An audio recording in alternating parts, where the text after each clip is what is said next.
की आवाज़ सुनती हूँ तो मैं इतनी ज़्यादा परेशान हो चुकी हूँ, मैं इतनी डिप्रेशन में हूँ कि मेरे को पैनिक अटैक्स आते हैं।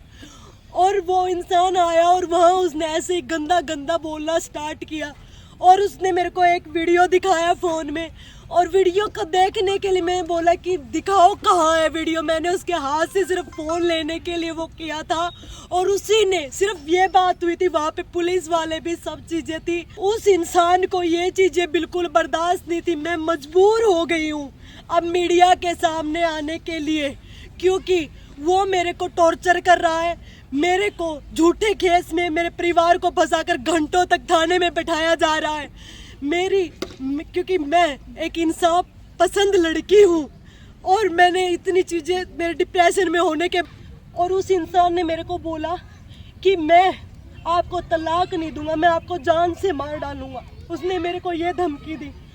मैंने जब जाके ये चीज़ें ये हमारे हिसार एसपी को एप्लीकेशन दी उसके खिलाफ, और मैं आपको बता दूं कि ये सिलसिला आज से नहीं, मेरी शादी के 4 दिन पहले से उस इंसान ने मेरी 21 दिन की शादी का टाइम हमने रखा था।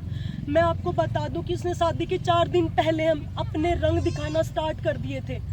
उस टाइम शादी के 4 दिन पहले वो मेरे से डिमांड करता, वो और उसकी बहन अलग अलग गहनों की, गाड़ी की, पैसों की उन्होंने डिमांड रखी। मैं इतनी फ्रस्ट्रेट हो गई थी, मैंने शादी के लिए भी मना कर दिया था शादी के 4 दिन पहले।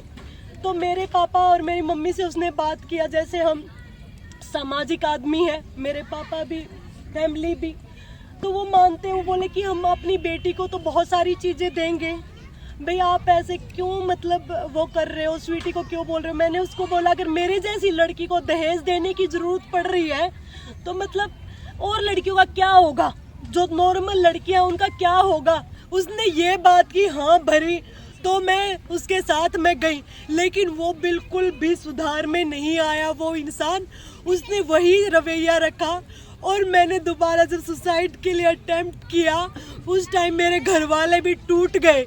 लेकिन मैंने ये चीज़ें कभी किसी को नहीं बताई, क्योंकि किसको मैं बताऊं, अगर बताऊंगी तो इसमें उसको ये लगता रहा कि ये थाने में जाएगी नहीं, पंचायतें होगी तो पंचायतों में बस तुम ड्रामे करना कि माफ़ी मांग लेना, माफ़ी मांगने के बाद तेरे को बार बार ये भेजते रहेंगे और ये इज्जत के मारे थाने में नहीं जाएंगे। तो उस इंसान ने उसके लिए मैंने 11 तारीख को हमारे एसपी हिसार को बोला, सर मुझे इस इंसान के साथ नहीं रहना है, मुझे इससे एक फूटी कौड़ी नहीं चाहिए, मुझे चाहिए तो इससे एक तलाक, और जो मेरा सामान है मुझे सिर्फ मेरा सामान चाहिए, मुझे इससे कुछ भी नहीं चाहिए जो मैं लेके गई हूँ। वो सामान की मैंने लिस्ट भी आधी दी हुई, मैंने वो भी पूरा नहीं दिया हुआ, मैं आपको बता दूँ। मैंने सिर्फ ये चीज़ बोली और मेरे को 1.5 महीना हो गया, मेरी इसके ऊपर कोई कार्रवाई नहीं हुई।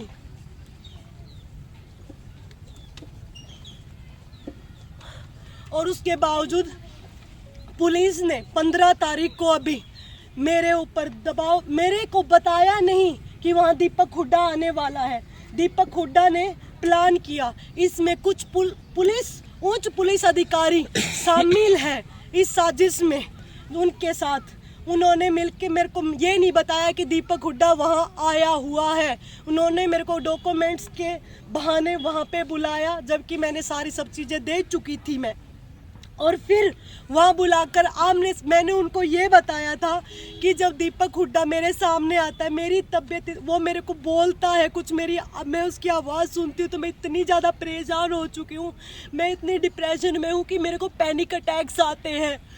और वो इंसान आया और वहाँ उसने ऐसे ही गंदा गंदा बोलना स्टार्ट किया और उसने मेरे को एक वीडियो दिखाया फ़ोन में, और वीडियो को देखने के लिए मैं बोला कि दिखाओ कहाँ है वीडियो। मैंने उसके हाथ से सिर्फ फ़ोन लेने के लिए वो किया था और उसी ने सिर्फ ये बात हुई थी, वहाँ पे पुलिस वाले भी सब चीज़ें थी, वहाँ का CCTV कैमरा रिकॉर्ड आप निकलवा कर दे सकते हो। वहाँ मेरा पापा और मेरे मामा तो अंदर मौजूद भी नहीं थे, जिनका इन्होंने नाम भी लिखवाया हुआ है इस FIR में।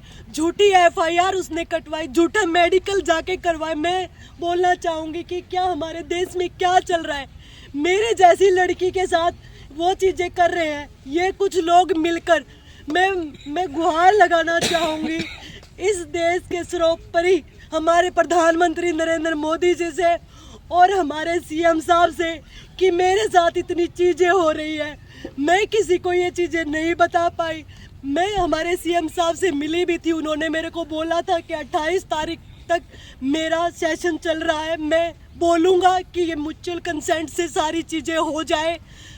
लेकिन उस इंसान को ये चीज़ें बिल्कुल बर्दाश्त नहीं थी। मैं मजबूर हो गई हूँ अब मीडिया के सामने आने के लिए, क्योंकि वो मेरे को टॉर्चर कर रहा है। मेरे को झूठे केस में मेरे परिवार को फंसाकर घंटों तक थाने में बैठाया जा रहा है।